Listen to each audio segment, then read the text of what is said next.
Livro. Comentários sobre a primeira década de Tito Livio, Discorsi. Tradução de Sérgio Batti, 31ª edição, revista. Editora Universidade de Brasília.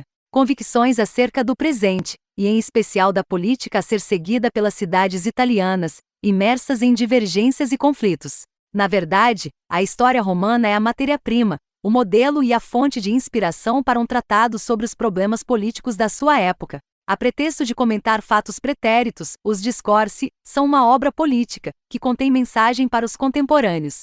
Nela o autor faz filosofia política e psicologia da conduta política, revelando-se por outro lado republicano, preferência que não se depreende da leitura de O Príncipe, simples manual prático de operação política, para uso do monarca. Num período de crise política como a que há tanto tempo estamos vivendo, é uma boa notícia saber que o público brasileiro continua a demandar os Discorsi. Eles permitirão uma reflexão profunda sobre a nossa atualidade, análoga à que fez o secretário Florentino sobre o seu tempo, a partir da história de Tito Livio. Brasília, 1994, Sérgio Batti. Introdução. Embora os homens por natureza invejosos, tenham tornado o descobrimento de novos métodos e sistemas tão perigoso quanto a descoberta de terras e mares desconhecidos, pois se inclinam por essência mais à crítica do que ao elogio, tomei a decisão de seguir uma senda ainda não trilhada, movido pelo natural desejo que sempre me levou sem receios aos empreendimentos que considero úteis. Se vier a encontrar dificuldades e aborrecimentos, espero colher também recompensa na aprovação dos que lançarem um olhar benevolente aos objetivos deste esforço.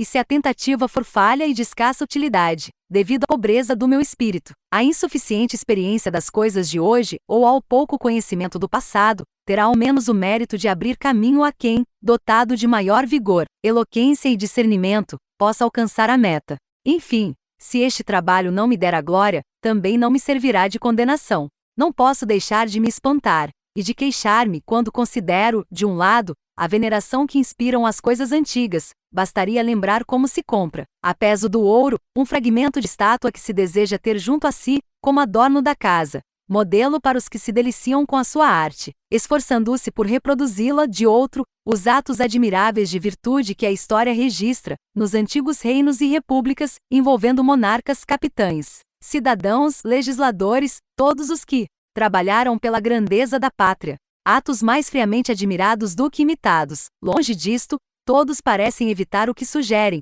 de modo que é pouco o que resta da sua antiga virtude. Com maior espanto ainda vejo que, nas causas que agitam os cidadãos e nos males que afetam os homens, sempre se recorre aos conselhos e remédios dos antigos. As leis, por exemplo, não são mais do que sentenças dos jurisconsultos pretéritos, as quais, codificadas, orientam os modernos juristas.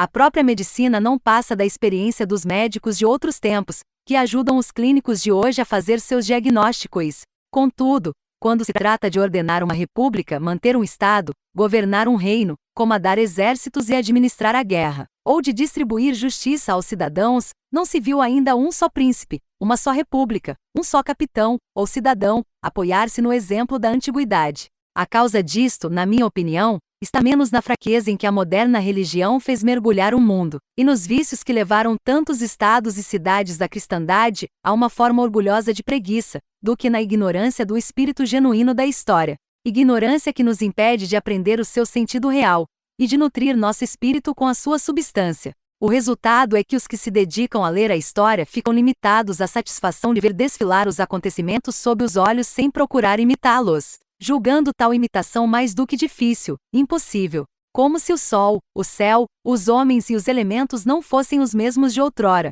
como se a sua ordem, seu rumo e seu poder tivessem sido alterados.